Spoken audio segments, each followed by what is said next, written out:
exactly. Yeah. So let's go back to UNHCR. Yes. I'm sorry for the digression, That's but right, this is that's very right. important. I'm sure But I'd want to add that, Yes. I mean, you said UNHCR, I talked about a mandate for refugees, Right. which everybody Yeah. knows, Yes. I mean, and the statelessness. We are also the protection lead for internally displaced persons. And by this, I mean people who have actually been forced to leave their habitual place of residence, I mean, for several reasons. It could be climatic reasons. It could be due to civil strife, civil wars.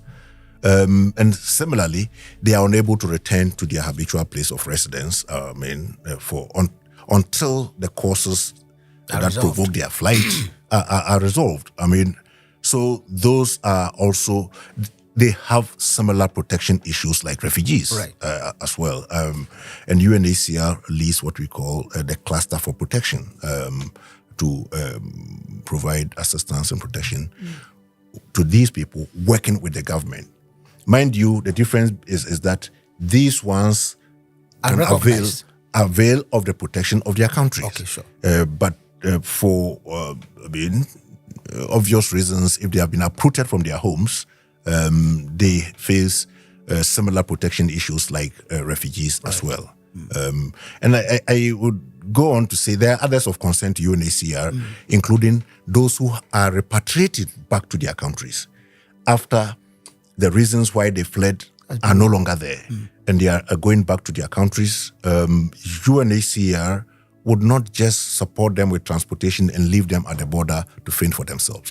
Often, countries where there have been disturbances and long civil wars and co would not have enough infrastructure to receive them. So they are of concern to UNHCR because for UNHCR, the most durable solution for refugees is voluntary repatriation. All right. When you go back. So we tend the to individual promote, have to now say, I want to go back. Exactly. And the UNHCR can. Exactly. You said one. If you don't want to go back, that's your prerogative, then you have to ascribe to the migration laws of the country of asylum. I mean, but then that is another path altogether.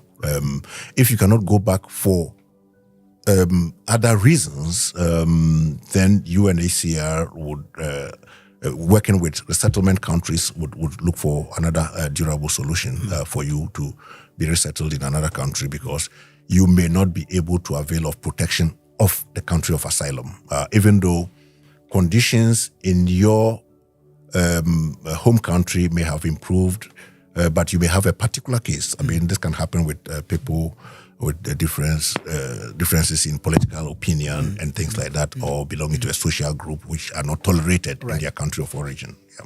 Okay. Then we have another group of persons who are also of concern to UNHCR, that is the host communities. Because when refugees, enter countries of asylum in large numbers, they have to live somewhere.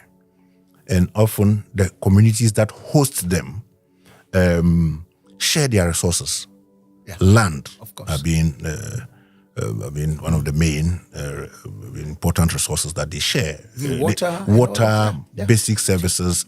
They share all these things with the refugees, and therefore they are also of concern to us, because in order to avoid communal violence and ensure peaceful coexistence between the hosts and refugees, whatever programs you put in place should also take into consideration the local communities as well. And here, let me talk about Uganda's model, which is probably the best in the world, one of the very best in the world. The asylum policy here is very tolerant, and Uganda has its doors open to refugees. Refugees are not kept in camps. They are kept in what we call settlements. Settlements living side by side the host communities. Is it the same as what we saw in Ghana when the Liberians? No. Okay, that's different. No, that's different. What's the difference? In Ghana, they were in camps. Okay. If they are encamped in certain countries, you are required to get permission before you leave the camp. You cannot avail of employment outside the camps. So you don't have freedom of movement. Right. in many instances, they are put there sometimes for security reasons, because they are not sure what you have brought from your own country and things like that.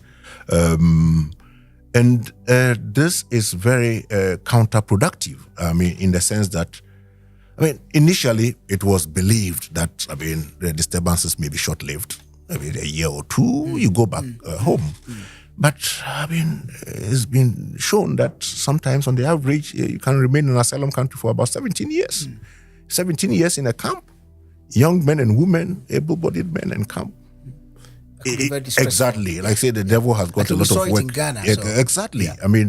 So Uganda's example, policy is exemplary, whereby we have 1.66 million refugees here, mainly from the DRC, South Sudan, some from Somalia, Burundi, Rwanda, Eritrea, some few from Ethiopia.